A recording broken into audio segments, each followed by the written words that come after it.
So after the lighter wheels video, I got a lot of questions asking how I'm changing my own tires in my own garage. So that's what this video is about today. I'm gonna show you how I change, mount and balance my own tires in my own garage.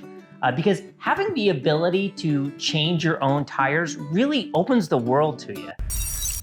Now, before we really get into this, we kind of want to understand why a wheel is shaped the way it is, because understanding it helps us know what we need to do when we're changing the tire. So the wheel itself, we have like the flange or the lip, right? And this is the part that always gets scratched up during tire changes.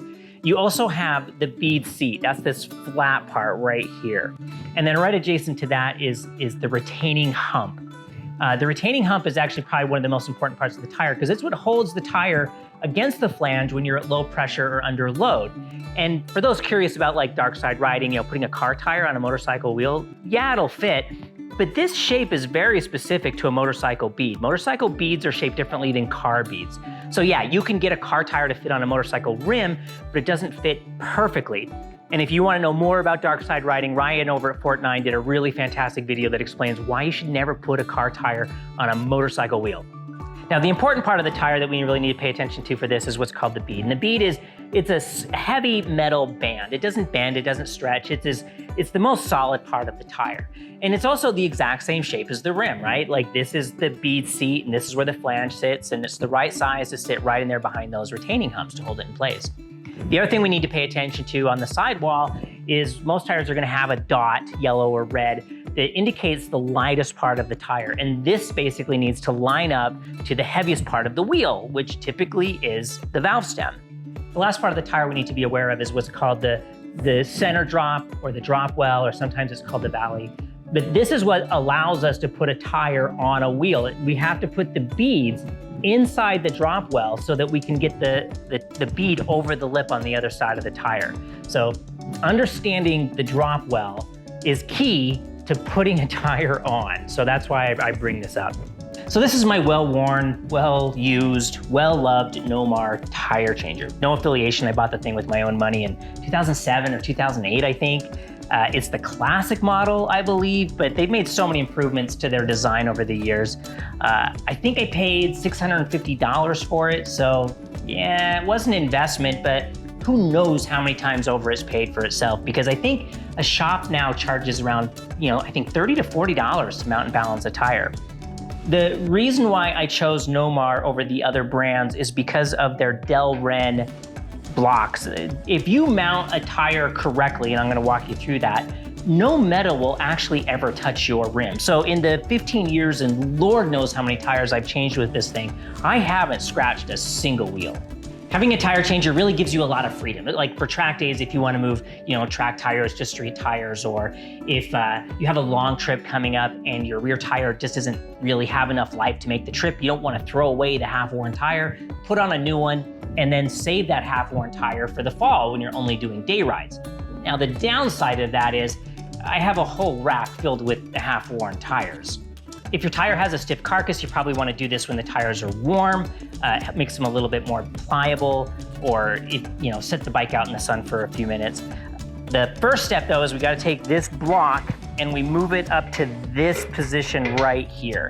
And then we can set the tire down in place so that the Delrin block is directly beneath the rim. Then using a valve core tool, we want to just remove the valve core to let all the air out of the tire. I forgot to put on my official Wright's motorcycle parts and accessories tire changing apron. Like, I can't even tell you how many tires I probably changed with this apron.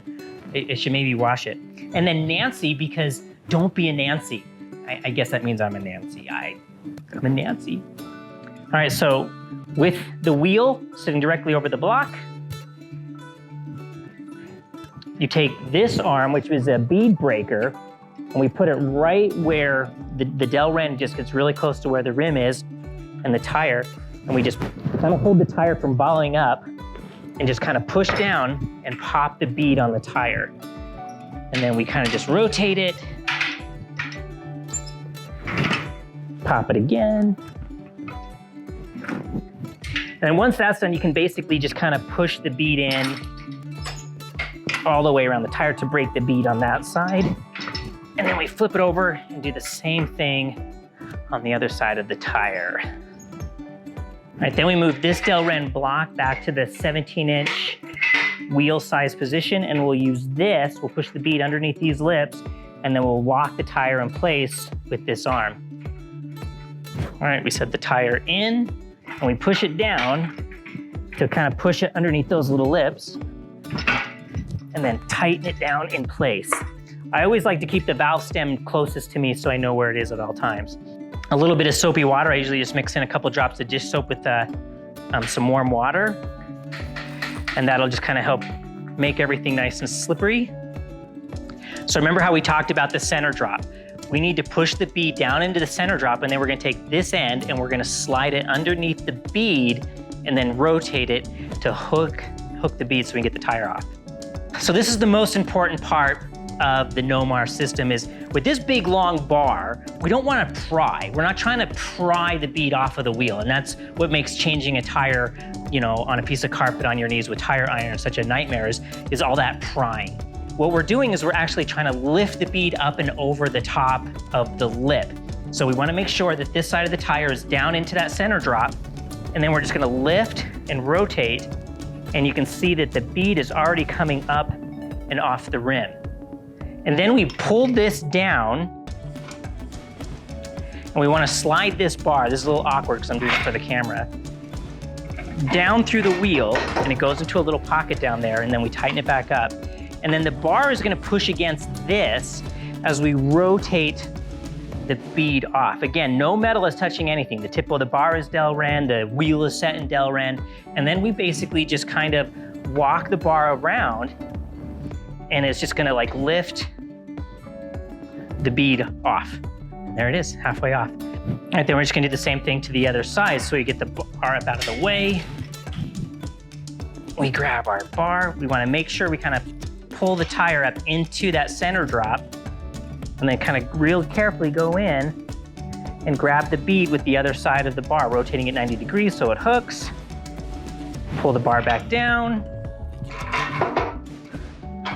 And then we can just work off the other side, and the tire is off. That's as easy as it is. This is the part where I like to clean everything, because I'm doing this in my garage and I have plenty of time and I'm not rushed. I can clean the inside of the wheel. A lot of rubber and gunk you can see is kind of starting to collect here on this side of this bead. A lot of this starts to build up over time. So just kind of like taking a few seconds to kind of wipe it down before you mount your new tire, just kind of makes sure everything stays in good nick. All right, before you put your new tire on, you want to make sure it's spinning the right direction. Again, you're doing this at home, so you can take your time, you can be meticulous, double check and triple check. This is where you take the red dot and you align it to your valve stem. Again, that's why I like to keep the valve stem facing towards me so I can take it and I can put it on. The first bead usually goes on really easy because we can just kind of push that into the center drop, and then we can just kind of work the bead on. If it's being stubborn, of course, you can use a little bit of soapy water. And for the second bead, we're absolutely gonna need some soapy water. You wanna try to make sure you get some lube on the underside of the bead to kind of help it slip over the lip of the rim. And then we kind of push the bead in on our side, just using our hands. And then you take the yellow thing, this is actually a Nomar part, they call it the yellow thing, and you slip it over the wheel, and it holds the tire so it won't roll off of the bead. Then we kind of push it in as much as we can before we grab the big bar, but the other side has these two bars instead of the one.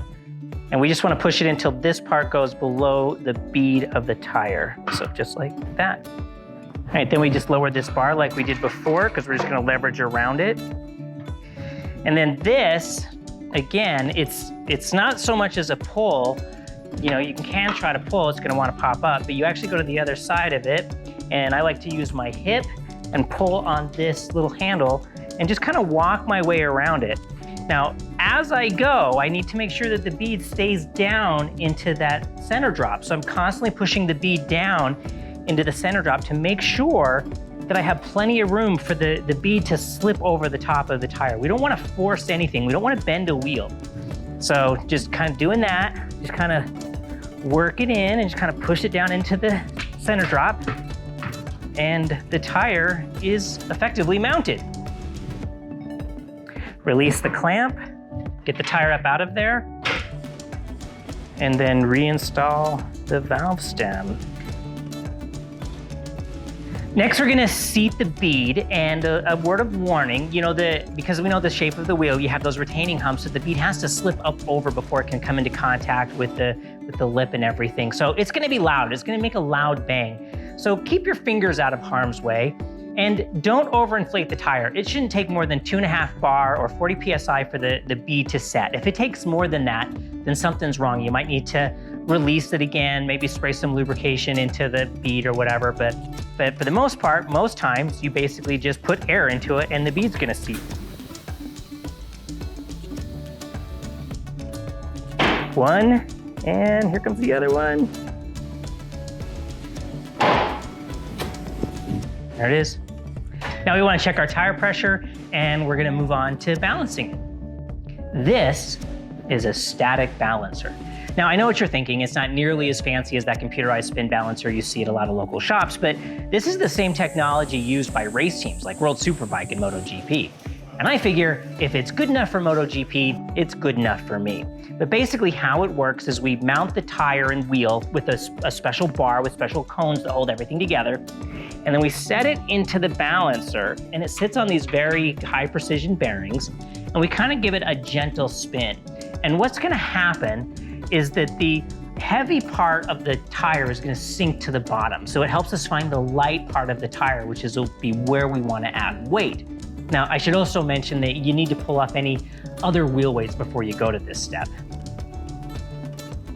And then we wanna mark the lightest part of the tire with like a yellow line or chalk or lumber crayon or whatever you can get to make a mark, and then give it another gentle spin. When we're confident we know where the light part of the tire is, the light part of the tire in the wheel, get your wheel weight. I usually start with 14 grams or half an ounce, and pull the tape back halfway and stick it to the top, the lightest part of the wheel. And then we wanna rotate it 45 degrees, and if our weight is correct, the wheel will stay stationary. And then we wanna rotate it back the other way, check it again, make sure that it doesn't rotate, and we have a perfectly balanced wheel. And that is how I mount and balance a tire in my own garage. And I gotta say, it's really fantastic not being at the mercy of a shop's busy summer schedule. If I need to change a tire in the height of riding season in the middle of summer, I can just go in and grab a tire from a local shop. They typically discount it because they're not dealing with mounting it. And I go home and take care of it myself. And I like to support my local shops. I've honestly had bad luck with buying online tires. I ordered a tire once where the sidewall was stamped with an arrow going this way, and the tread pattern was stamped with an arrow going that way. The whole tire was put together backwards, and it was just this huge hassle of trying to explain it and sending it back and getting the new one, when I could have just gone to a local shop and it all would have been taken care of. And we need our local shops. So I really believe in building relationships with our local shops. So if you can, if it's feasible, buy your tires locally. Guys, thanks so much for watching, and ride well.